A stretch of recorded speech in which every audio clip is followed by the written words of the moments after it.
And next this week is The Day the Earth Stood Still, a remake of the 1951 classic, and it probably should come as a surprise to no one that, as with the original, really the moral of the story had to do with nuclear war and the mutual annihilation people were facing back then. And now that nuclear war isn't quite as big a threat as it used to be, the focus has shifted in this one, and now it's basically an environmental movie. The Klaatu, who's played by Keanu Reeves, comes to Earth and is basically telling humanity that we're destroying the planet, so the aliens' planets are just to get us out of the way.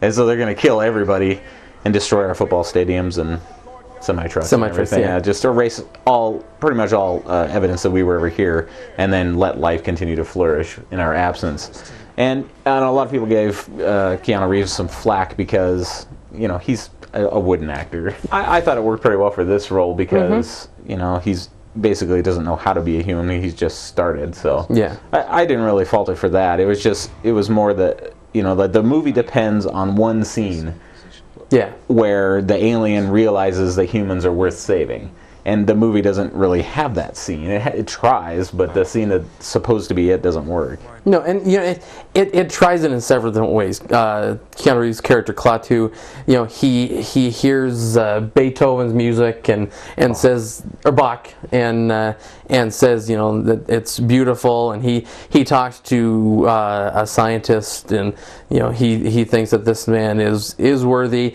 But it really kind of comes down to this one scene with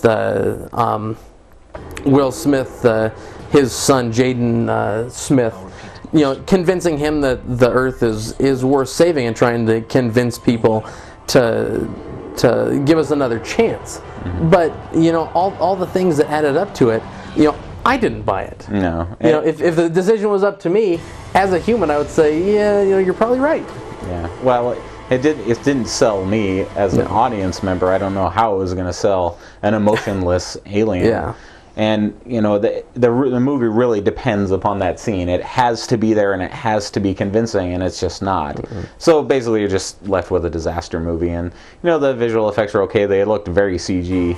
Yeah. In fact, I don't know, maybe it was part of their environmental message, but there wasn't a real helicopter in the whole movie. They were all CG helicopters. So maybe they were trying to save gas. I don't know, trying to be more green, a smaller carbon footprint, but. So, I mean, as a disaster movie, I guess it was okay. I mean, it was thrilling enough, but the absence of that one key scene really sinks it. So, I rent the original. It's certainly dated. Yeah. But it feels like a 1950s movie, but the emotional impact, I think, is much greater in the original. Yeah, I'd agree. We'll be right back.